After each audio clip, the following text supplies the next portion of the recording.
শিক্ষা নিয়ে গর্ব দেশ শেখ হাসিনার বাংলাদেশ।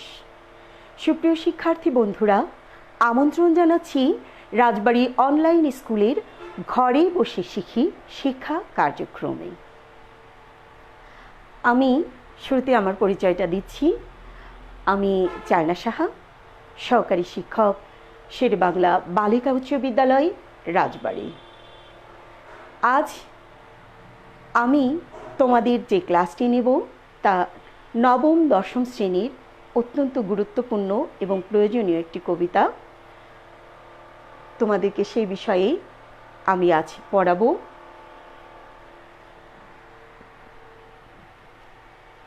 শিক্ষার্থী বন্ধুরা, প্রথমেই তোমরা এখানে ছবিগুলো লক্ষ্য করো। প্রথমে যে ছবিটা রয়েছে, আমরা জানি হাজার বছরের শ্রেষ্ঠ বাঙালি, ইতিহাসের মহানায়ক, জাতির জনক বঙ্গবন্ধু শেখ মুজিবুর রহমান রেসকোর্স ময়দানে ৭ই মার্চের ভাষণ দিচ্ছেন। এই ভাষণে তিনি সমস্ত বাঙালিকে একটা বিশেষ কারণে ডাক দিয়েছিলেন। কি সেটা জানো? তিনি সেখানে স্বাধীনতার ডাক দিয়েছিলেন এবং তার সেই ডাকে সমস্ত বাঙালিরা, বাংলাদেশের অপমর জনসাধারণ ঝাঁপিয়ে পড়েছিল কিসে? এই যুদ্ধে, মুক্তিযুদ্ধে, স্বাধীনতার যুদ্ধে। এখানে আমরা দেখতে পাচ্ছি যে সকলে কিভাবে তাদের প্রাণের মায়াকে ত্যাগ করে ঝাঁপিয়ে পড়েছে। আমরা এখানে দেখছি পাক হানাদার বাহিনীরা কিভাবে বাঙালিদের উপর অত্যাচার নির্যাতন করেছিল। এত কিছুর পর, এত কিছুর বিনিময়ে আমরা পেয়েছিলাম আমাদের স্বাধীনতা। তাহলে শিক্ষার্থী বন্ধুরা, তোমরা নিশ্চয়ই বুঝতে পারছো আজ আমরা কোন বিষয়টি নিয়ে পড়ব। কি বুঝতে পারছো তো? হ্যাঁ, আমরা আজকে পড়ব আমাদের প্রিয় কবি শামসুর রাহমানের তোমাকে পাওয়ার জন্যে হে স্বাধীনতা। শিক্ষার্থী বন্ধুরা, আজকে এই কবিতাটি শিখলে আমরা যে শিখতে পারবো সেটা শিখন ফল, কবি পরিচিতি বলতে পারবো, নতুন শব্দের অর্থসহ বাক্য তোমরা তৈরি করতে পারবে, স্বাধীনতার তাৎপর্য ব্যাখ্যা করতে পারবে।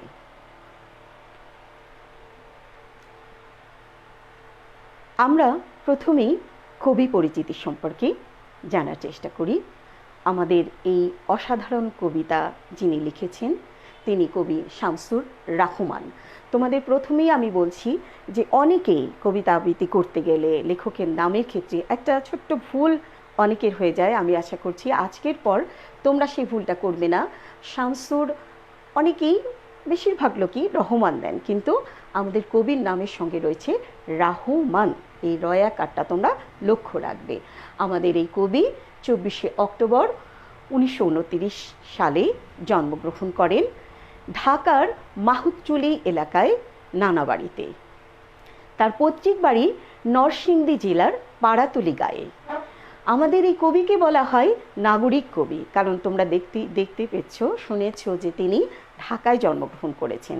তার পিতার নাম মোখলেসুর রহমান এবং মায়ের নাম আমিনা বেগম। আমাদের কবিরা ছিলেন 13 ভাই বোন। কবির অবস্থান ছিল চতুর্থে। আর একটি কথা বলছি যে এই যে তোমাকে পাওয়ার জন্য হে স্বাধীনতা, এই কবিতাটি কবি রচনা করেছেন 1971 সালে এপ্রিল মাসে। যুদ্ধের ধ্বংসলীলায় আক্রান্ত আর বেদনা মথিত কবিতা এটি। এবং তার সঙ্গে আরও একটি কবিতা, স্বাধীনতা তুমি ও তোমাকে পাওয়ার জন্য হে স্বাধীনতা, এই দুটি কবিতা তিনি লিখেছিলেন মুক্তিযুদ্ধের সময়।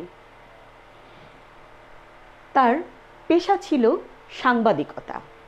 তিনি অনেক কাব্যগ্রন্থ লিখেছেন, যা বলে শেষ করা যাবে না। তার প্রধান কাব্যগ্রন্থ বন্দি শিবির থেকে খুব বিখ্যাত একটি গ্রন্থ বিধ্বস্ত নীলিমা, প্রথম গান, দ্বিতীয় মৃত্যুর আগে, গৃহযুদ্ধের আগে ইত্যাদি।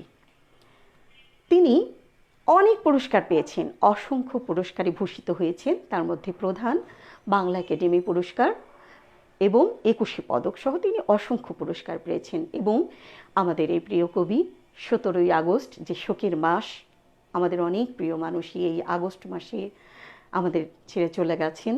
আমাদের কবিও 17ই আগস্ট 2006 সালে বৃহস্পতিবার তিনি আমাদের রেখে চিরবিদায় নিয়ে চলে যান।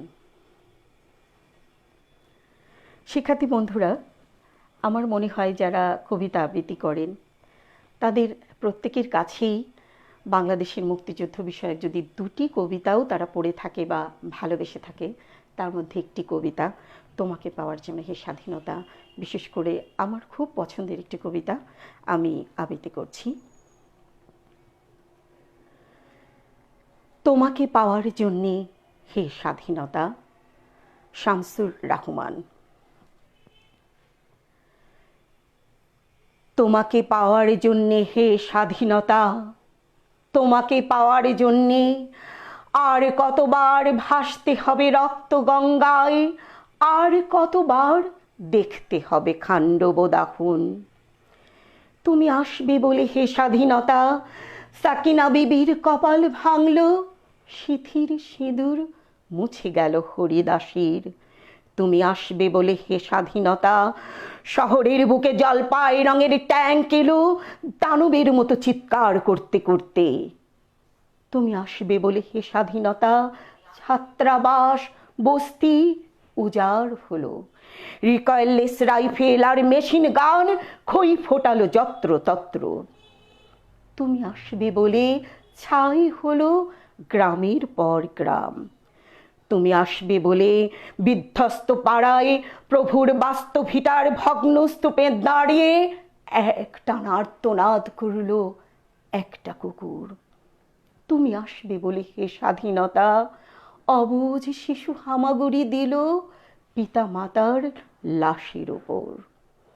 তোমাকে পাওয়ার জন্যে হে স্বাধীনতা, তোমাকে পাওয়ার জন্যে আর কতবার ভাসতে হবে রক্ত গঙ্গায়, আর কতবার দেখতে হবে খান্ডব দাহন।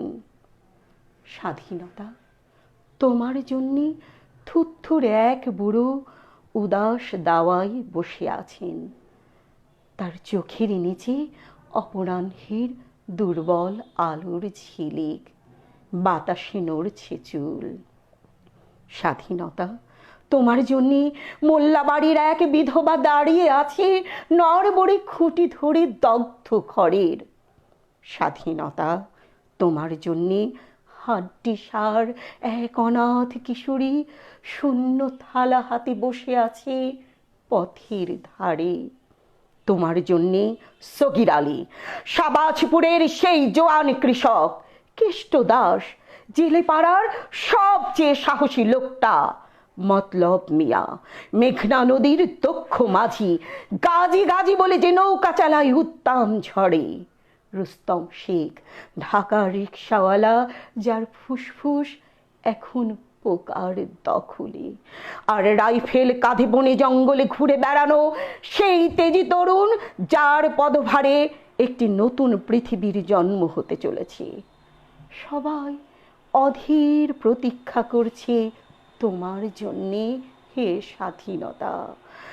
পৃথিবীর এক প্রান্ত থেকে অন্য প্রান্তে জ্বলন্ত ঘোষণার ধ্বনি প্রতিধ্বনি তুলে নতুন নিশান উড়িয়ে দামামা বাজিয়ে দিক বিদিক এই বাংলায় তোমাকে আসতেই হবে হে স্বাধীনতা।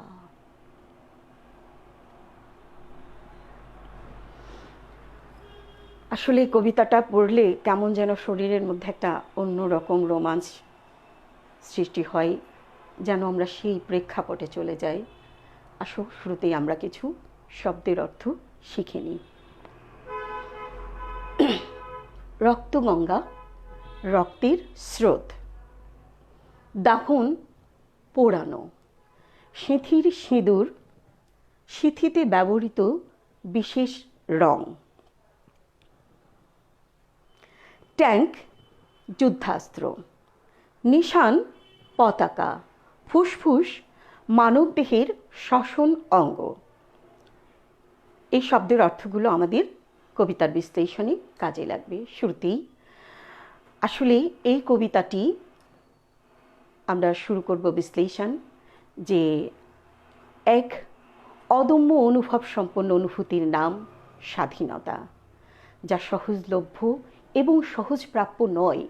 এই কবিতাটার নাম তোমাকে পাওয়ার জন্যে হে স্বাধীনতা। অর্থাৎ কবি আমাদের বুঝিয়েছেন আমরা যারা নতুন প্রজন্মের, যারা আমরা মুক্তিযুদ্ধ দেখিনি, স্বাধীনতা যুদ্ধ দেখিনি, কিভাবে এই স্বাধীনতায় এসেছে আমরা তার সুফল ভোগ করছি, কিন্তু কিভাবে এসেছে সেটা আমরা জানি না। কবিতাটি পড়লে এই কবিতাটির প্রত্যেকটি চরণে চরণে আমরা সেই স্বাধীনতার যে কি বীভৎসভাবে কত আত্মত্যাগের বিনিময়ে আমাদের মাঝে এসেছে সেটা আমরা জানতে পারবো। চলো আমরা কবিতার প্রতিটি চরণ বিশ্লেষণ করে তোমাদেরকে শেখানোর চেষ্টা করি। তোমাকে পাওয়ার জন্যে হে স্বাধীনতা, তোমাকে পাওয়ার জন্যে আর কতবার ভাসতে হবে রক্ত গঙ্গায়, আর কতবার দেখতে হবে খাণ্ডব দাহন। অনেক ত্যাগ তিতিক্ষা, অনেক রক্তের বিনিময়ে আমরা আমাদের স্বাধীনতাকে পেয়েছি। এখানে বিশেষভাবে আমরা স্মরণ করছি আমাদের ইতিহাসকে, অর্থাৎ এই বাংলা ভূখণ্ড একসময় পরাধীন ছিল। অনেক অনেক যুদ্ধ করে আমরা আজ এই পর্যায়ে এসেছি। বঙ্গবন্ধু তার ৭ই মার্চের ভাষণে বলেছিলেন, বাংলার ইতিহাস রক্তাক্ত ইতিহাস, অর্থাৎ অনেক রক্তের পথ পাড়ি দিয়ে তবে আমরা আজকের এই পর্যায়ে এসেছি।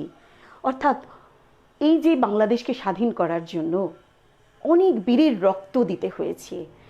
এত বীরের রক্ত দিতে হয়েছে আমরা নিশ্চয়ই জানি। ৩০ লক্ষ প্রাণের বিনিময়ে পেয়েছি আমরা আমাদের এই স্বাধীনতাকে।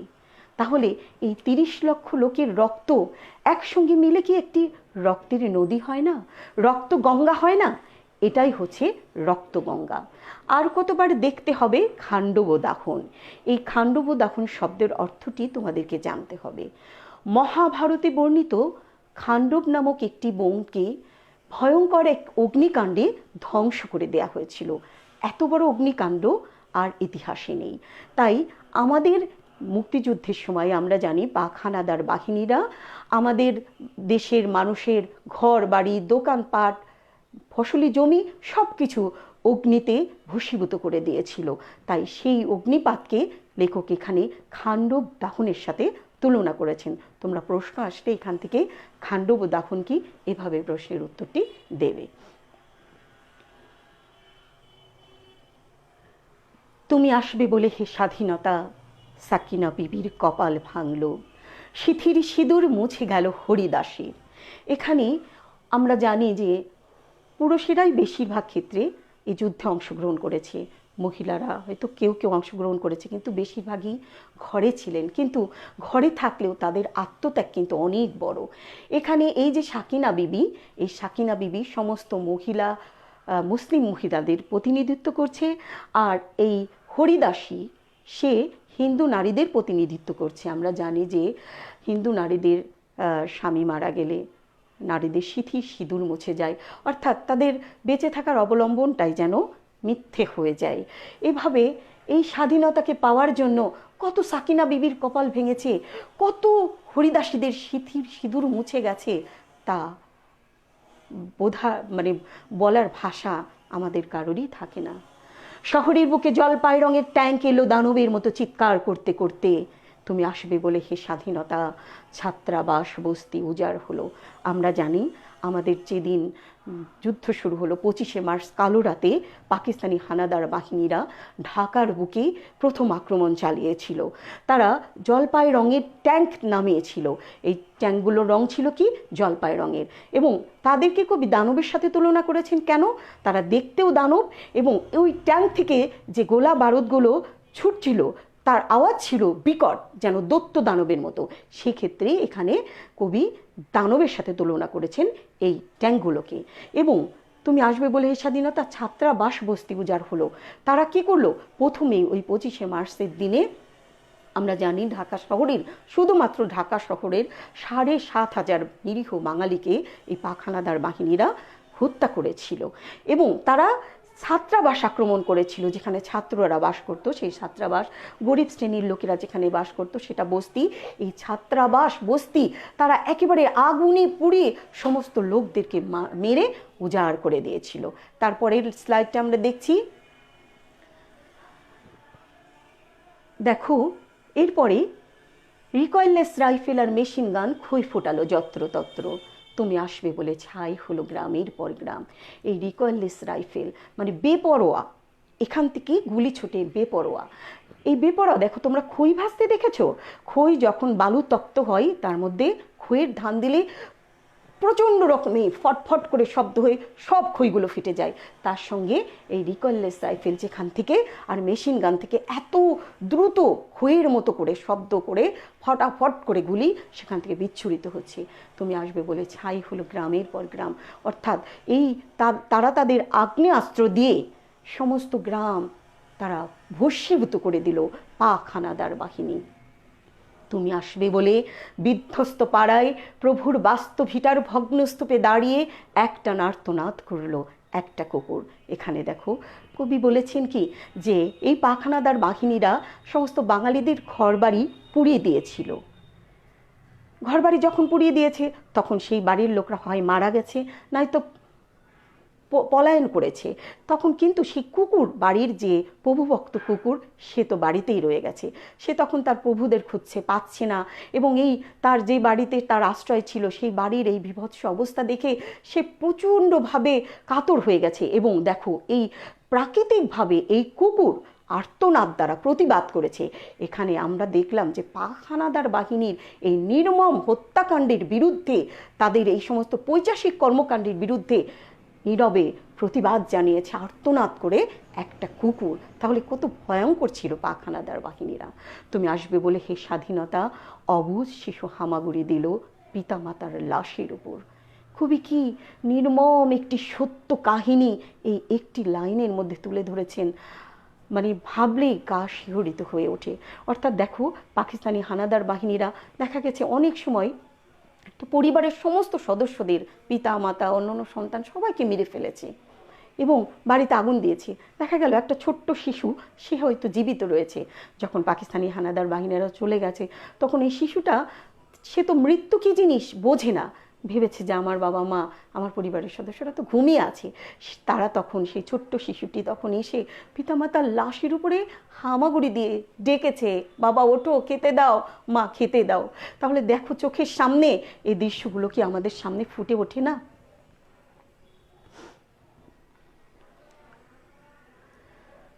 তোমাকে পাওয়ার জন্যে হে স্বাধীনতা, তোমাকে পাওয়ার জন্যে আর কতবার ভাসতে হবে রক্ত গঙ্গায়, আর কতবার দেখতে হবে খাণ্ডব দাহন। স্বাধীনতা তোমার জন্যে থুত্থুর এক বুড়ো উদাস দাওয়ায় বসে আছেন, তার চোখের নিচে অপরাহ্নের দুর্বল আলোর ঝিলিক, বাতাসে নড়ছে চুল। এই যে দেখো, স্বাধীনতা এক একজনের কাছে এক এক অর্থ বহন করে। এই থুত্থুরে বুড়ো, তার কাছে তার অবলম্বন, তার সন্তানটি ছিল তার স্বাধীনতা। কিন্তু এই বুড়োর সন্তানটি মুক্তিযুদ্ধে গিয়ে সেখানে সে শহীদ হয়ে গেছে। বুড়োর যেন আর কোনো অবলম্বন নেই, সে বসে আছে উদাস দাওয়ায়। দেখো এখানে একটি গুরুত্বপূর্ণ লাইন রয়েছে, তার চোখের নিচে অপরাহ্নের দুর্বল আলোর ঝিলিক। এই অপরাহ্ন শব্দের অর্থ হচ্ছে দিনের শেষ ভাগ। দিনের শেষ ভাগে যেমন সবাই সারাদিনের কর্মব্যস্ততার শেষে ক্লান্ত হয়ে পড়ে, এই বৃদ্ধটিরও বয়স যেন অপরাহ্নের দিকে, অর্থাৎ বয়স তার শেষের দিকে চলে গেছে। সে এখন ক্লান্ত, সে প্রতীক্ষায় আছে তার সন্তান ঘরে ফিরে আসবে। তার ক্লান্ত শরীরে যেন তার বাতাসে চুলগুলো নড়ছে।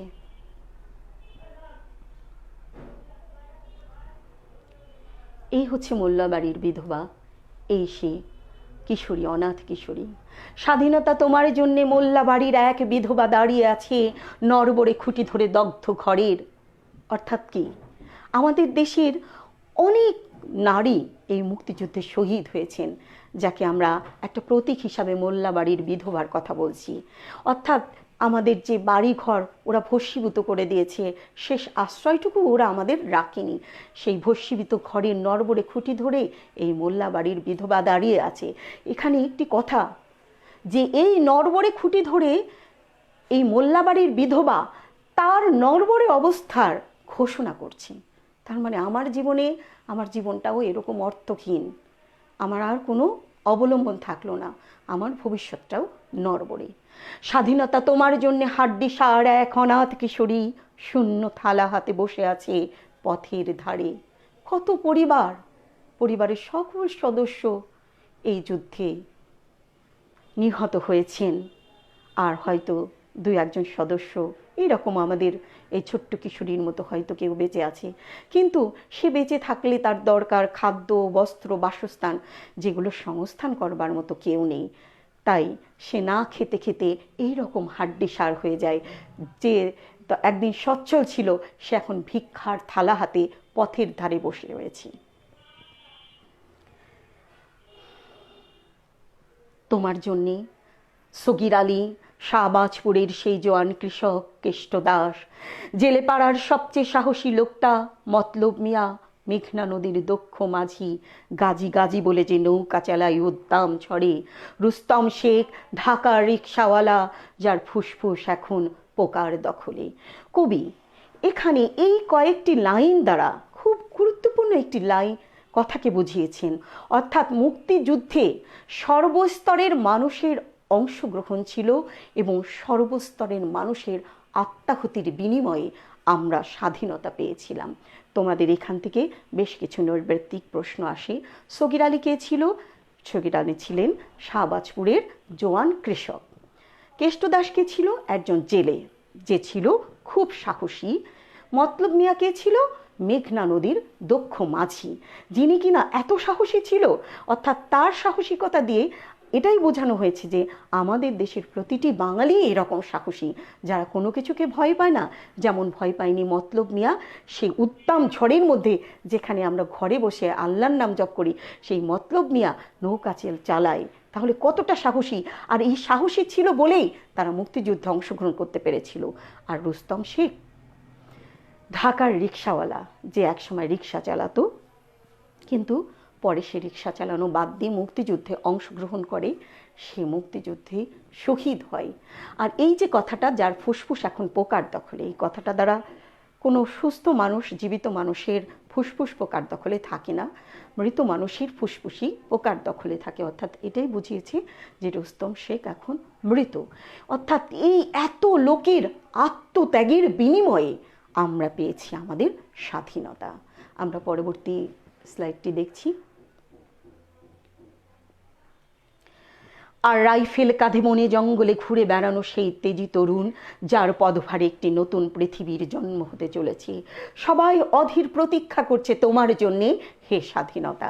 দেখো, আমাদের যারা মুক্তিযুদ্ধ করেছে, মুক্তিযোদ্ধারা, তাদের কাঁধে ছিল কি? রাইফেল।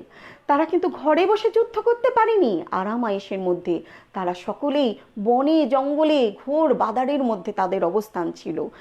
তারা যখন অপারেশন করত তখন শহরগঞ্জে লোকালয়ে আসতো, কিন্তু বাকি সময়টা তারা জঙ্গলে জঙ্গলে ঘুরে বেড়াতো। আর এই তরুণ বয়সের তরুণী শুধু না, সমস্ত বৃদ্ধ, যুবক, সব বয়সের শিশু, সবাই যেন তখন তাদের একটাই বয়স, কি সেই বয়সটা? তরুণ। আর এই সমস্ত তরুণদের পদভারে পৃথিবীতে একটি নতুন রাষ্ট্র, একটি নতুন দেশের জন্ম হবে, এটাই ছিল সমস্ত বাঙালিদের প্রতীক্ষা। সবাই যেন প্রতীক্ষা করেছিল। কি আমরা বলেছি না যে যার যা আছে তাই নিয়ে যুদ্ধ করব, কারণ আমাদের বঙ্গবন্ধু এই কথাটা বলেছিলেন, এদেশকে মুক্ত করে ছাড়বো ইনশাল্লাহ। অর্থাৎ আমরা যেন এই কথাটাই আমাদের মূল মন্ত্র ছিল যে রক্ত যখন দিয়েছি, রক্ত আরও দেব।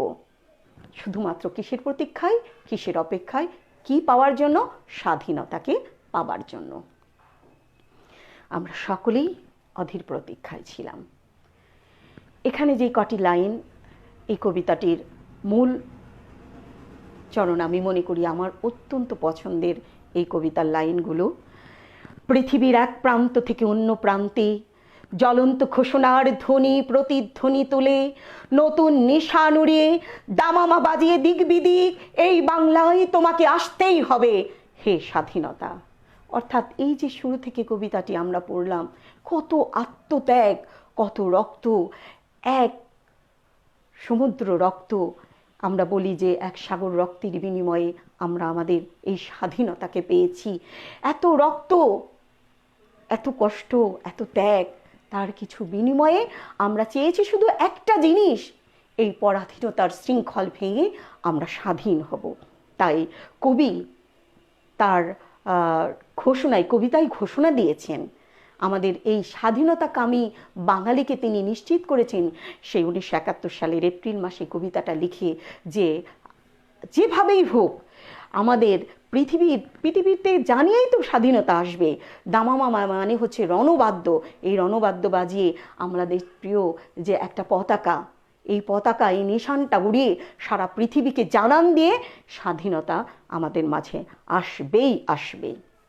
তাই আমরা শেষমেশ একটি কথা বলতে পারি যে এই কবিতাটি শুধু পড়লে চলবে না, অন্তর দিয়ে উপলব্ধি করতে হবে। কারণ আমাদের পূর্বপুরুষরা আমাদের জন্য যে স্বাধীনতা এনে দিয়েছেন এত কষ্ট করে, এতক্ষণ আমরা যেন মুক্তিযুদ্ধ দেখিনি, কিন্তু চোখের সামনে মনে হয় দেখতে পেয়েছি, বুঝতে পেরেছি। তাই আমরা আমাদের এই বাংলাদেশকে অনেক বেশি ভালোবাসবো, দেশের যে কোনো বিপদে ঝাঁপিয়ে পড়ব, সবাই মিলে হাতে হাত রেখে কাঁধে কাঁধ রেখে চলব। আর জাতির পিতা বঙ্গবন্ধু শেখ মুজিবুর রহমানের স্বপ্নের সোনার বাংলা গড়ে তুলব। এই কবিতাটি পড়ে এই হোক আমাদের দৃঢ় অঙ্গীকার, আমাদের শপথ। শিক্ষার্থী বন্ধুরা, প্রতিদিনের মতো আমি তোমাদের ক্ষুদ্র পরিসরে মূল্যায়ন করব। তোমরা দেখো মূল্যায়ন পর্বটি। শামসুর রহমান কোথায় জন্মগ্রহণ করেন? ঢাকায়। ঢাকার রিকশাওয়ালা কি? রুস্তম শেখ। শূন্য থালা হাতে কে বসে রয়েছেন? অনাথ কিশোরী। এই বাংলায় কাকে আসতেই হবে? স্বাধীনতাকে। এ পর্যায়ে প্রতিদিনের মতো তোমরা নিশ্চয়ই খাতা নিয়ে বসেছিলে, বাড়ির কাজটি লিখে নাও। আমাদের এই বাড়ির কাজটিতে যে প্রশ্নটি রয়েছে লিখে নিতে হবে তোমাদের। 1971 সালের মুক্তিযুদ্ধে পাকিস্তানি নরপিশাচদের দানবীয় চিত্রের বর্ণনা তোমাকে পাওয়ার জন্য হে স্বাধীনতা কবিতার আলোকে তোমরা লিখে রাখবে। আমরা পরবর্তীতে স্কুল খুললে তোমাদের এই ক্লাসটি দেখব। তো বন্ধুরা, কোভিড-19 ভাইরাসটি চরম আকার ধারণ করেছে। আমরা অবশ্যই ঘরে থাকব, সুস্থ থাকব, ভালো থাকব। সকলকে অনেক অনেক শুভেচ্ছা জানিয়ে আবারও নতুন কোনো ক্লাসে দেখা হবে সেই প্রত্যাশা ব্যক্ত করে আমি বিদায় নিচ্ছি। সবাই ভালো থেকো।